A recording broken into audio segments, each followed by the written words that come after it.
Good morning, welcome back to my channel.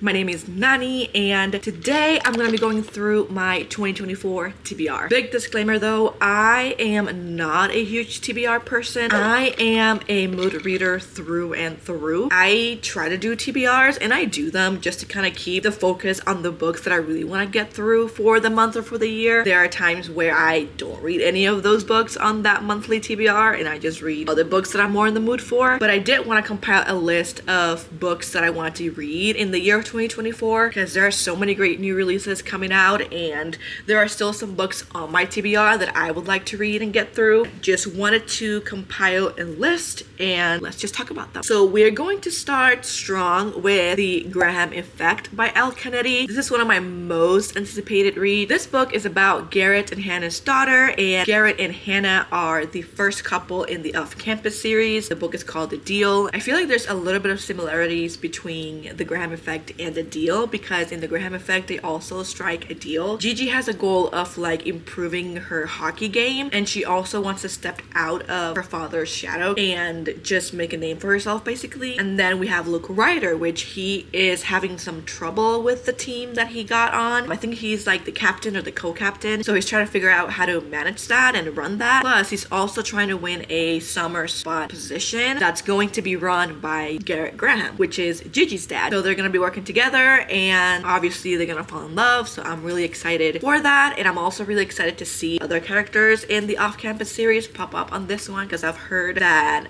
obviously Garrett and Graham are there, but also I think Dean De Laurentiis also makes a little bit of a cameo, so I'm really excited to see those characters in this new universe. The next two books that I'm really excited for to read in this year are Divine Rivals and Ruthless Vow by Rebecca Ross. I am almost done with Divine Rivals and I'm enjoying it. It's not my type of book that I read or I'm used to reading, but one of my goals is to expand my genres this year and not just stick to romance, but also read maybe some fantasy romance, thrillers and all that. The fact that this book is not a genre that I typically read in, I'm really surprised by how much I'm really enjoying it. It's just taking me a little bit of time to get through. I think I'm coming up on like a month or two that I'm still reading it, and usually when it takes that long for me to read a book, I just end up DNFing it or just putting it back on the shelf for a little bit and then come back to it. For some reason this one has me hooked and I can't stop reading it and I don't want to put it back on the shelf even though it's taking me a little bit long. I heard that Divine Rivals ends in like a cliffhanger, so I did not want to be left like that and I just went ahead and bought Ruthless Vow. The next book I have on my list is The Spy and I by Tiana Smith, and look at that cover. Just with that cover alone, I want that on my shelf, but also the plot sounds really good. And basically this character named Dove, it's a cyber security analyst or something like that. Basically her sister is like a super spy and she gets mistaken by her sister, so she ends up getting roped into this super secret government mission, and then Mendez is her sister's partner and she's trying to get out of this situation, but he's like, you're way in too deep already, so we're just gonna have to figure this out. They embark on this mission and fall in love. It's my guess. It sounds very interesting and I'm really excited to see where that one goes. The next book I have is by one of my favorite authors of all time, Miss Tessa Bailey, and that one is Fangirl Down, and this is a golf sports romance where the male character falls in love with a fan. If you know Tessa Bailey, you know that she writes very sexy rom-coms, so I'm really excited about this one, and I don't think I've seen one like this one before where it's like a golf romance. It'll be interesting to see if that's something that I would enjoy. I'm really hoping to really like this one because the last books that I read from her, which was Wreck the Halls and I think it was Secretly Yours, were a little bit of a miss for me, so I'm really hoping that this next one that comes out, I think it's in February or something, it's a little bit more enjoyable. The next book that I have to read in 2024, it's going to be ACOTAR or A Court of Thorns and Roses by Sara J. Maas. This is one of those books that I have been trying so hard to get through and I just can't seem to. I think I'm going on like 2 years now that I'm trying to get through this book. I don't even know.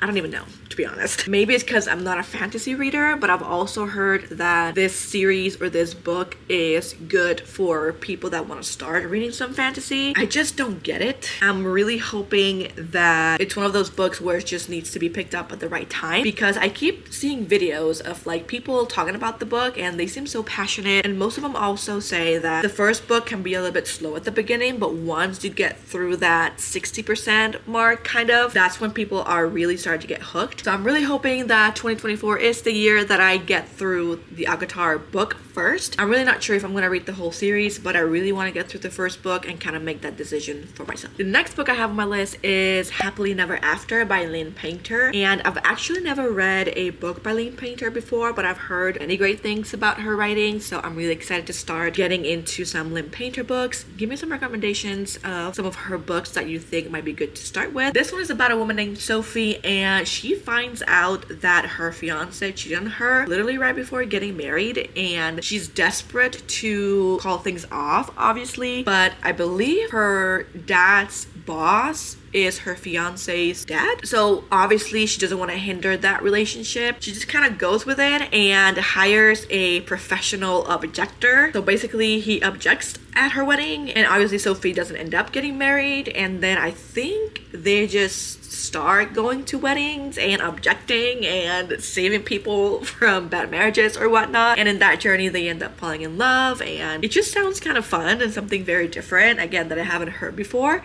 So I'm really excited to get to that one this new year. Next up, we have The Game Changer by Lana Ferguson. Lana Ferguson is becoming one of my favorite authors. I read The Nanny by her and I enjoyed it, and I'm currently reading The Fake Mate by her as well, and I'm really enjoying it so far. So when I saw that she's gonna have a new book coming out, I immediately added it to my list. This is a hockey player and a baker, so I mean, I love hockey romances. Throwing a baker in there, I think this has potential to be a 5-star read for me. Another book that I want to get through this year is Cruel Prince by Holly Black. I'm not gonna go too much into this. This is a book that has been talked about many times. I have the first and the second book, so I really want to get to reading it and see if it's one of those books that I'm gonna keep or I'm gonna donate, because I honestly don't know. Again, it's not my type of read, but we're branching out this year. Next, I have some books by Lauren Asher. She's also becoming one of my favorite authors. I really enjoyed the first book, Throttled. Want to continue that series and then also read her Billionaire series, The Fine Print, Terms and Conditions, and The Final Offer by her. I heard really great things about that series as well. And then her most recent release was Loved Redesigned, and so many people are raving about it and are even calling it one of her best books. And I honestly might end up reading Love Redesigned first. This is the one that's most talked about right now, and it seems kind of like everyone's really enjoying that one.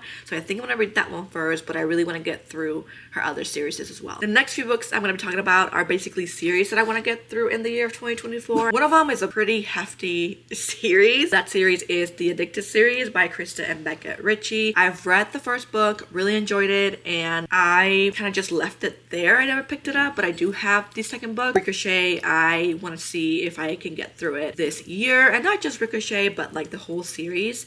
I think it's like 9 or 10 books in the series, so it's going to be quite a feat, but I know I can do it. The other series that I'm really looking forward to is The Kings of Sins by Huang. I haven't read any of those books just yet, but that's one that I have on my radar. And then we have the Salacious Players Club by Sara Cate. I read the first and second book. So far, the first book has been one of my favorites in that series. Again, between the first and the second, I think I have like 2 more left. So I'm really hoping to get through that series before the end of the year. The next 2 series that I want to get through this year is one of the most talked about YA series, I feel like, and it's the Natural series and The Inheritance Game by Jennifer Lynn Barnes. I cannot go into TikTok sometimes and not hear about The Natural or The Inheritance Games, so I knew immediately that's a series that I want to add to this year's TBR, so really excited to see what all that's about. Another series that I have on my radar, but I'm not entirely sure if I'm going to be reading the whole series just yet, but I really want to see if I can get through the first book, and that one is Once Upon a Broken Heart by Stephanie Garber. I've heard many great things, but I've also heard a few not so great that kind of put me off reading the series or the book. But let me know what your thoughts are on that series, because I've heard some people thinking it's too childish or too fairy tale-y for them, and that kind of puts me off a little bit because I'm used to more adult type reading or adult type books and not YA. So when some people described it as too YA, that kind of put the brakes on me picking it up. But I do have the first book, so let me know if you enjoyed it or if you didn't. The next two books are more thriller mystery books, and one of them is The Last Word by Taylor Adams. I'm still looking for that book, and for the life of me I cannot find it, so I'm just gonna have to order it online. But basically, The Last Word is about this character that is in like an Airbnb or something. I know she's in a secluded area, like on vacation or something, and she reads a book and then she puts a very bad review on her Goodreads, or just puts a very bad review overall, and the author does not like that and apparently tries to kill her or whatnot. So I don't know, I just thought that was something that was very intriguing and kind of creepy and scary, because as readers I feel like that's something that could happen. Hopefully it doesn't, but you know, as readers I feel like we have a different type of journey reading that book. And then the other one is Rock Paper Scissors by Alice Feeney. Sarah Crowley, I believe, raves about this one a lot, so after I saw her video and that she read it and that she loved it, I added it to my physical TBR. It was like, she said she loved it, I added it. And then next up we have Miss Hannah Grace with Wildfire, and I think she has another one coming out soon this year, which I'm also excited to read. I can't remember the name of it, but I think it's Henry's book, and Henry, I love that guy. If you read Icebreaker, you know that Henry has almost everyone's heart, so I'm really excited for his book. But I'm also excited to get through Wildfire. I actually started it, but I was in the middle of other books, so I just kind of put it aside. So I'm excited to pick it back up and just finishing it off. Hannah Grace is becoming one of my auto-buy authors as well, up there with Tessa Bailey. So I'm really excited to see her next few books that she comes out with and maybe get her on that list. And the last three books that I have are my non-fiction books, because if you saw my 2024 goals for the year, I wanted to have at least 5 books that I read of the year to be non-fiction. So the top 3 that I have for that are all by Brene Brown, because I've heard many great things about her, and those are Atlas of the Heart, Rising Strong, and I Thought It Was Me, I think it's called. So those are the 3 non-fiction that I want to have for this year, and then we'll see what the other 2 are. So that's it. Those are all the books that I have on my 2024 TBR. I'm really excited to hopefully get through all of those. Let me know if there's any other books that I didn't mention that you're also excited to read, or if there's any new releases that you're looking forward to this year. I hope you enjoyed today's video, and I hope to see you on the next one. You don't need to be Prince Charming to me. I just need this to be real. I don't need no fairy tale. You don't need a killer dragon for